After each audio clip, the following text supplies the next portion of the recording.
Clara is middle playground, Rebecca is lower playground, and Lisa's finishing off with the budget phasing and some of the plan lists too. So I'm going to start off with the vision, and I'm actually just going to read it directly here, is we will create an engaging, imaginative, and diverse space that reflects and promotes both permaculture and the educational Waldorf philosophy of the head, the heart, and the hands. So that was really our overarching goal that we wanted to come with. And then some individual goals are going to be create a self-sustaining, functional, and food forest. And then also we wanted a design that's going to have really high impact, low budget. We don't want this to be skyrocketing. And then we also want it to be low maintenance, which is a pretty core permaculture principle. We want it to be self-sustaining. And of course, permaculture techniques are going to go into this: rain gardens, swales, hugel beds, dry creek beds, all kind of cool interconnected stuff. And then also, really specifically, we want this to reflect the Waldorf curriculum. Because we had 3 different playgrounds, there are 3 different age groups that are all playing at different playgrounds, and they all have different goals and different themes for that year of their learning, and we want each playground to reflect that. Just so you know, behind us, this is going to be the upper playground. Right here with the little kindergartners play, 3-day kindergartners is the middle playground, and then the lower playground is actually below the other kindergarten program, but above the glade. So it's kind of right there in the middle. There's a huge stump there. So first, and just so you know, these are going to repeat themselves. Stacking functions, work where it counts, and functional interconnection is really important for us to stick with. So first, onto our site A and A.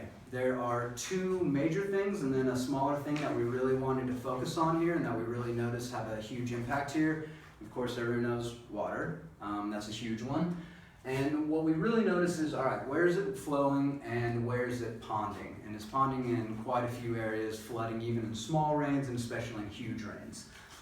So of course, the 3 main places, just so we can talk about where it is flooding. The top is going to be this little playground. We learned that in heavy rains, like this whole playground is flooded, no one can play there, and then actually it also seeps into the basement of this building and floods too. So we really want to address that when we reach there.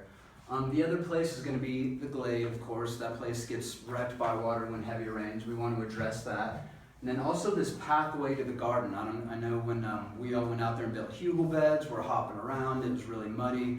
We want to address that as well.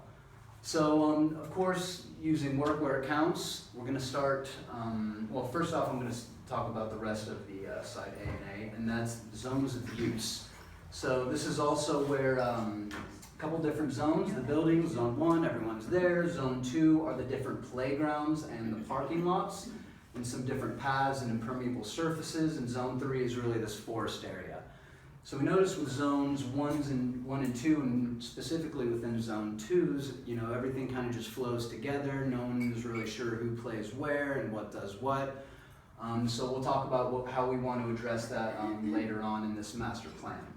And the third thing that we notice is there's a lot of invasive species, as has been mentioned before. A lot of privet and English ivy, we want to get that addressed. So moving on to the master plan. The first thing we're going to talk about is water. Where do we start? And that's where I was mentioning we talk about work where it counts. We're going to address everything up top. We're not going to even worry about anything down here because we're going to take care of the whole thing way up here. Excuse the pun. It's going to trickle down and help the rest of the place. So we'll start with this kindergarten area and actually there's impermeable surfaces. And we talked about there's thousands of gallons of water coming through right here. So we're going to have all the different downspouts completely connected, and they're going to function into a couple different systems, mainly dry creek beds. And these creek beds, which will be explained a little bit more in detail later, flow into various rain gardens, water catchment basins, and things of that nature. And that's really, these things are going to be big, as you'll learn about. So that's going to really address the water, because we notice the water is flowing from here, and then also over in this area. Because there's huge forest areas here and lots of plants, it's sucking up a lot of the water, but since this is really eroded as well as compact soil, this is where a lot of the water is coming from. So we're going to catch all that water and collect it. Now the second part is this our house. So to address this, it's not really a playground, but we wanted to include this in our master plan. So we're going to build a big rain garden right next to our house, because this is actually a really big elevation drop right at this playground above our house into here. And a lot of this, including this impermeable driveway, is flowing and helping create this nasty ponding along this path. So also what we'll do along this path is we're going to build a bunch of diversion swales. And a swale is basically just a trench that you dig out, and you use that dirt to berm it up on the side so the water doesn't overflow it. You can plant plants on different sides of the swale. And when I say diversional swales, that means we're not just going to stop the water, we're actually going to make it go where we want it to. So right along this path, right after it, we're going to have these diversion swales, which are going to be graded down towards this big, this little creek, spring creek back here. So that's where all this water is going to go. The next one that we're going to do to address water is we're going to move these paths around. A lot of them are really hard, compact paths, and the water just flows straight down into the glade. And you'll learn later what we're really going to do with these. You can kind of see we're going to move them on contours. So the second part is going to be all about perimeters, spaces, what is what. And the first thing, of course, is thoughtful signage. What is what? And we really want this to reflect, again, what the curriculum is. So, some of these themes are going to be talking about Norse gods and Greek mythology and Native American culture, depending on what grade it is. That's kind of one of the themes. So maybe, we're talking about Mount Olympus being one, or Odin's Hall being another name of this playground. So really people know, oh, what's happening here, and then we're going to try and build our functions around those themes as well. And the other part is going to really focus on this functioning and food forest, and it's going to address our boundaries. So there's a lot of black fences, some weird rope that's just kind of randomly there. We're going to get rid of that stuff, and we're going to put in different hedges, different edible foods, some blueberry bushes, different things like that, which will be covered later. And that's really what's going to separate and delineate these different boundaries between all of the different playgrounds and the different paths and the glades and whatnot. Now, the smaller part is also this invasive species. And it's the privet, the English ivy. Everyone loves goats, I think, in every group. So we're also going to try and work with that, especially if we can get the permission of the neighbors, have it be temporary, and the rental company will approve them coming in and just clearing all that out. And then we're going to build up a lot of diverse species of different plants, and that's really going to work with functional interconnection. Just because we have so many different rain gardens and water catchment basins, we really want to have diverse plant life, and especially this one up here by the bees. The bees want, no one wants just one restaurant where they eat forever and ever with one plant species. So we're trying to get a lot of different restaurants, a lot of different plants for these bees to help pollinate around and get some good food back there. And now I'm going to let Francisca cover this upper playground. Okay. The upper playground is the one behind you, and it's used for children in first and second grade. And we define 3 main objectives to work with in the design of the place. Like the first one is related with capture and store storm water. The second one has relation with articulate circulation and boundaries. And the third one is related with invasive species and also alleviate soil compaction. The playground, as you know, is in a slope, which makes the water run off very fast. And as a consequence, the soil becomes impermeable and water cannot infiltrate into the ground, which also creates problems in lower areas of the project. What we propose is to divide the space in 2 areas, making a terrace here that is going to filling with mulch and soil in this place. So it's going to allow to slow down the runoff of the water and also make a flat surface where the kids can play easily. And also they are going to have this area where they can play too. In both sides of the retaining wall, we are going to plant some native species that are going to help hold the soil from the terrace, also capture some water, and it's going to make like a division that will prevent like falls from children that if they don't realize there is like a different level. But the terrace is not going to be very high, like not more than 2 feet high. So there is no such a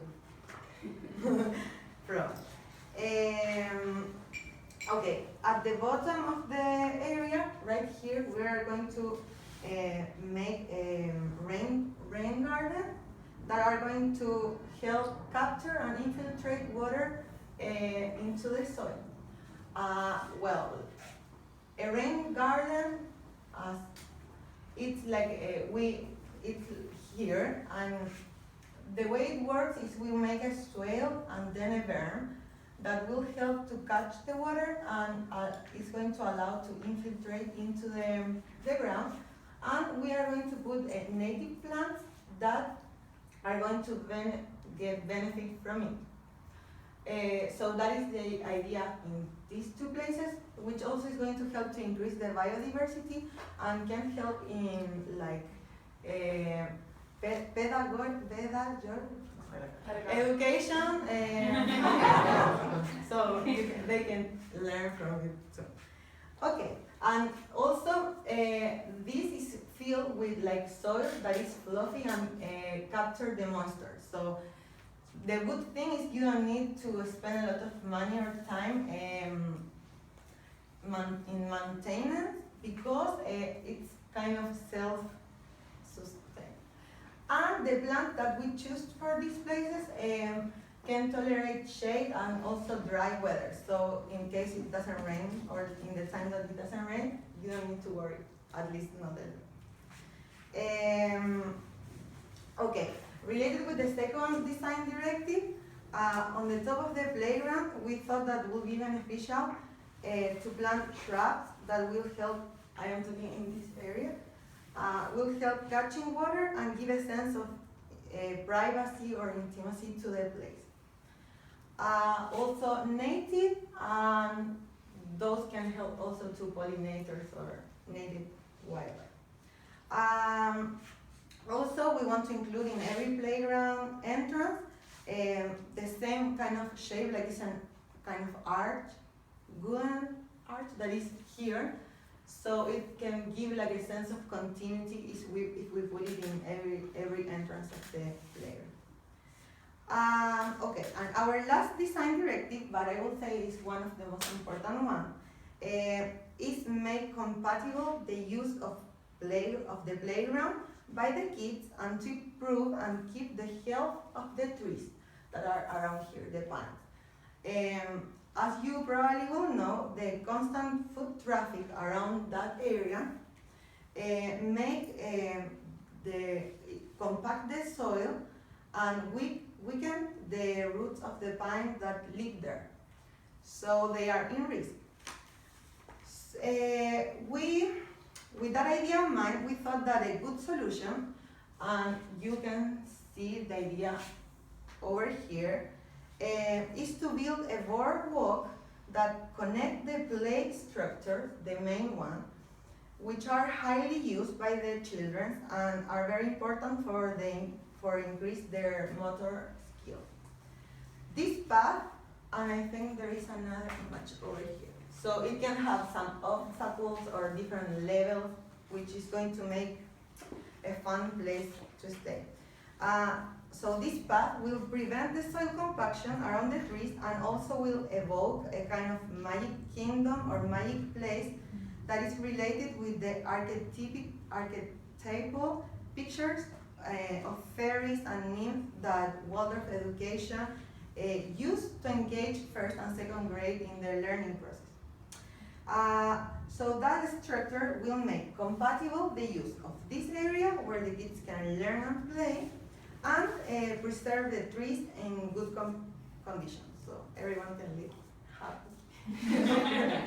Okay, that is like the main thing. And now Clara is going to present the middle grade. Okay, so this playground here, it's for the kindergarten children, and this is the youngest age group at the Waldorf School. It's ages 3, 4, 5, and they're right behind us here. I'll just explain a bit about the existing conditions and observations we made, and then present our our design directives and their solutions.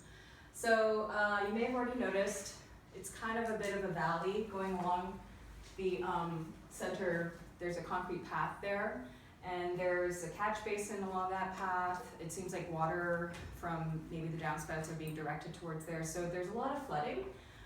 There's also a low point here on the existing patio, which also contributes to flooding of the basement. So there's a lot of water that tends to gather along the concrete path. Another thing that we noticed was the boundaries of the space are not very clear, especially along here. There's a lot of shrubbery, but there's just kind of a rope right now. So we want to clarify that. And so those were the main observations. So from that, we were trying to apply permaculture principles. So thinking of stacking functions, we wanted to alleviate all the ponding, but also create play space at the same time. So we thought of installing a dry creek bed alongside the existing concrete path. First, we thought we could dig out the concrete path, but that's a lot of work. And also that concrete path connects the end of this ramp to the door here. So in trying to come up with sort of minimal but high impact solutions, we decided let's put this dry creek bed, a swale, alongside the concrete path. So you dig out and make that swale lower, the lowest point in the playground. Fill it up with river stones, boulders, and so the water will collect here, and on rainy days can be a fun play feature for the kids. And so on that same sort of concept of water being a play feature, we thought we could put a big sort of sand beach area adjacent to the dry creek bed, because they already have a sand play area, which is kind of up here, but we thought, it's a good adjacency, the water and the sand, so let's put them together side by side. There's also an existing garden here, and because again this is a low area, we thought let's keep the garden. We also, having done some research on the Waldorf curriculum, understand at this age group there's a lot of emphasis on creating sort of a home or a domestic feeling, a place that feels very safe, so I think that garden contributes to that. So we are suggesting that garden become a hugel bed garden. So we'll dig lower and fill it up with logs and sticks like we all did, and mulch and soil and whatever, and plant that up. So it can retain moisture but also function as a garden. And so one thing I want to mention about this dry creek bed.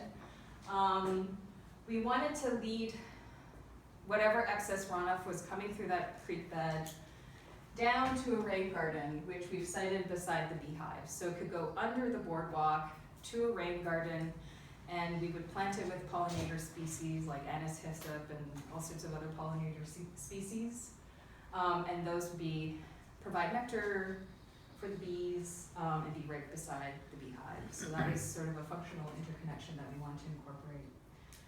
As for the boundaries of this site, another thing that we learned about this age group is establishing rhythms. So we want to try to create a strong sense of seasonal rhythms in this space through plant material. We thought to plant up this edge to create like a strong sort of hedgerow of edible species and plants that change over the seasons, but would also provide a strong sense of boundary for this space. And we thought to include some over here too alongside the ramp. So that's kind of our overall strategy for this space. The major issue was water and trying to address water, but also in a way that provides play space for the children in this age group. And next is Becca. Thank you. So I'm going to talk about the lower playground, which is for grades 3, 4, and 5. And please can I just make that? Thank you. So one of the things that we did was send a survey to all of the teachers at the school to find out what needs are being met and what needs are not being met in the playgrounds. And just to give you a little history, this playground was created sort of haphazardly because we needed to stop playing on this playground for the health of the trees for a year. So this one was kind of created quickly and without a lot of intention. And that it's really interesting because in the feedback that we got, we found out that the children don't really like playing there, that it's like the least desired play space, and it makes sense because it was the least planned from an intentional point of view. So we wanted to make it more appealing, in addition to addressing the same problems that we've seen throughout the site, which is invasive species, spatial clarity, and water management. So I'll just walk you through the design changes that we recommend. And I'll start right here because this is the entrance to the playground, and we wanted to repeat again what Francisca mentioned, that archway space to give a sense of place and continuity. So that would be right at the entrance, and then as you walk down the eastern part of the playground to get to the glade, it's just like a straight downhill path. So we recommend turning the path on contour. This is also used daily by the kindergarten classes, and so creating a more ambling trail is a great idea for them, so they don't just walk straight up, but it's more of a magical experience for them. And then along this, we would want to build up some beds that can exist both in wet and dry conditions, so to catch and store the water, and then also along the trail is sort of a protected space where we could have plantings without the trampling feet. So this dry creek bed, this rain garden would be the first in a series of rain gardens leading down this contour trail. So that's over here, and then as you enter the playground, we wanted to create an open space where like ball games could be played without interruption, because that's a really popular thing in these grades. So there'd be a clearing that would be sort of boundaried by like a jumping stump path, so that children could play like team ball games up here without getting interrupted. And we would leave the majority of the space where that big log is pretty open for like big chase tag games. We don't recommend doing a lot here, but on the space in between the trail and this open space, we want to create like a low ropes course or some sort of like structured play space that would really engage like gross motor skills, jumping, bouncing, climbing for the older children. There's not really much of that or any of that on this playground, so kind of repetition of what we talked about here, but even up the ante a little bit more in terms of challenge. So that would go over there.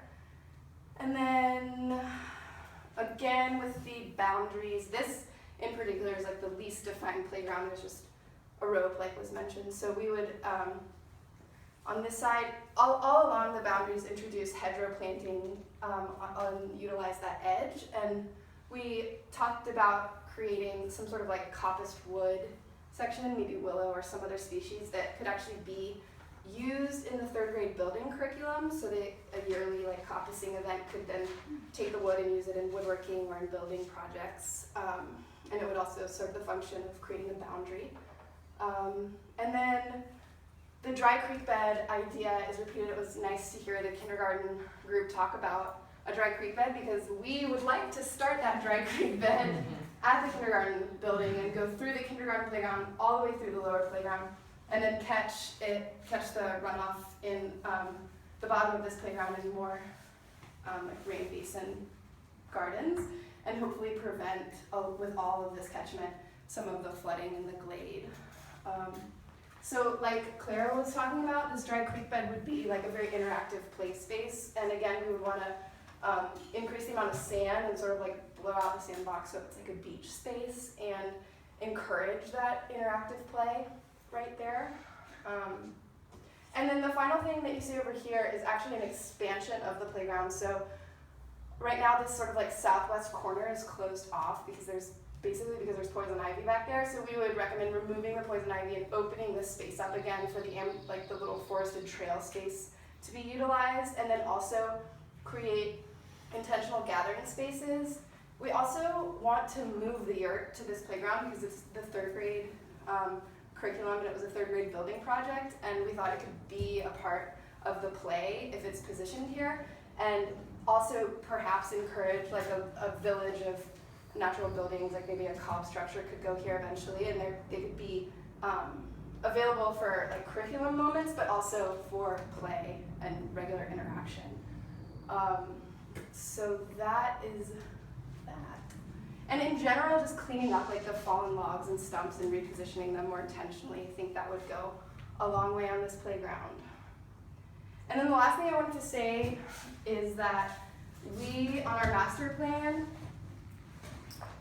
number 9 is actually to, this actually goes really well with what the Glade group was talking about, which is turning the Glade on contour basically, but increasing the amount of play space into the forest here so that the Glade has both an open play space and eventually some more like wooded play space available, because this is like a very underutilized big chunk of land.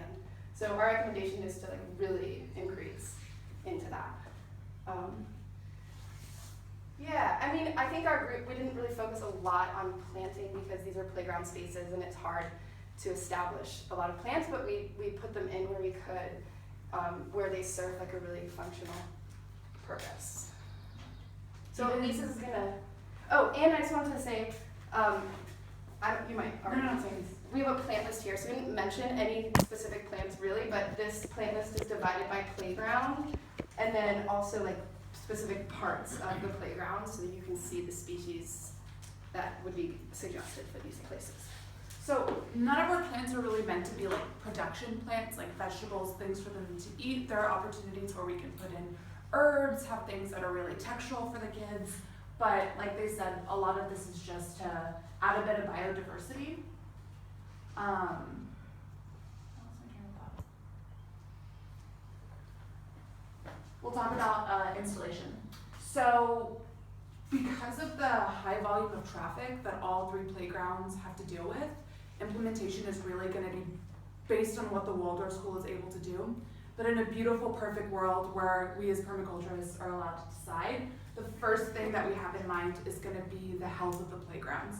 So as Francisca mentioned, the upper playground is dealing with issues of like the tree's health. So building the deck would be our number 1 priority in order to alleviate that problem. Then the retention wall and regrading to be able to level it out and have more water absorption. The main priorities for the next 2 playgrounds would be the dry creek beds, just because they're going to address all of our water issues, being able to at least dig out the rain gardens to collect the water even before plantings happen. And then the hedging and like the aesthetics would be last. So anything like along the side, the plants that would be going into the rain gardens, and so on. There's also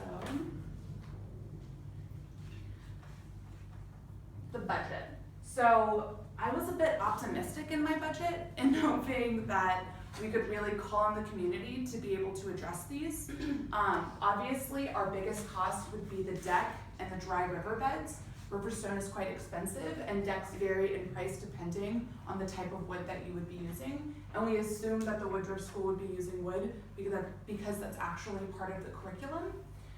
But aside from that, a lot of what we're looking at is just high labor, but it's low tech. So because we have parents here who have taken permaculture classes, we're not having to pull a lot of outside services in order to implement a lot of these plans. So the only ones that we would need that would be in areas like the deck.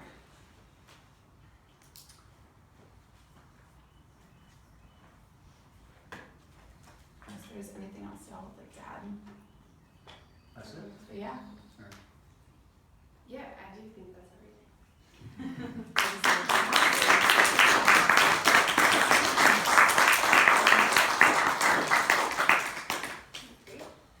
Any questions? Can the adults put in the rope course also?